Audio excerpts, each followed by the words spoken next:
নমস্কার। রোহিঙ্গা সংকট এবং সমাধান। আপনারা সকলে জানেন বাংলাদেশে জনসংখ্যা অনেক বেশি, অর্থাৎ আয়তনের তুলনায় জনসংখ্যা খুবই বেশি এবং জনসংখ্যা আমাদের একটা সমস্যাও এটা আমরা সকলে বিষয়টি জানি।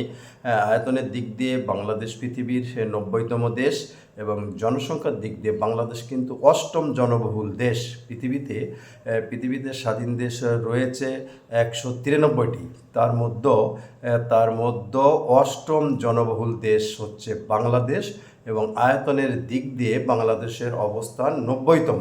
তাহলে আমরা স্পষ্ট বুঝলাম যে জনসংখ্যা আমাদের দেশে কত বেশি আয়তনের তুলনায়। তার ভিতর রোহিঙ্গারা আমাদের দেশে আশ্রিত আছে এবং প্রতিনিয়ত রোহিঙ্গারা আসছে। এই রোহিঙ্গা সংকট যদি সমাধান করা না যায় তাহলে আমাদের দিন দিন সমস্যা বৃদ্ধি পাবে। একদিকে নিরাপত্তার অভাব দেখা দিবে, অন্যদিকে জনসংখ্যা এমনিতে বেশি, এছাড়া রোহিঙ্গা প্লাস হওয়ার কারণে আরও বেশি হবে। তখন সব কিছু মিলে সমস্যা যেদিন যাবে সেদিন বৃদ্ধি হচ্ছে, আরও বৃদ্ধি পাবে। তাই রোহিঙ্গা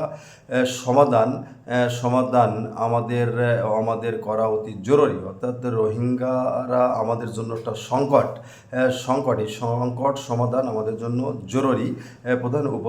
বর্তমান সরকারের প্রধান উপদেষ্টা অর্থাৎ অন্তর্বর্তীকালীন সরকারের প্রধান উপদেষ্টা তিনি তার বক্তব্যে স্পষ্ট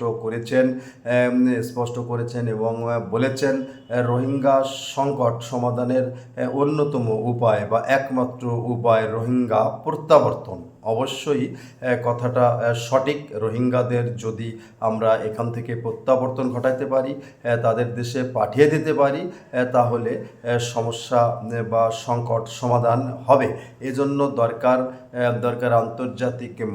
আন্তর্জাতিক অঙ্গনে সুকৌশলী হওয়া এবং বাংলাদেশের পক্ষ থেকে কৌশল অবলম্বন করা, অর্থাৎ জাতিসংঘ তথা বিশ্বের নেতৃবৃন্দকে সঠিকভাবে বোঝাতে সক্ষম হওয়া যে রোহিঙ্গা আমাদের জন্য একটা বড় মাপের সংকট এবং যত দ্রুত এখান থেকে প্রত্যাবর্তন ঘটানো সম্ভব তত আমাদের দেশের সমস্যার সমাধান হবে।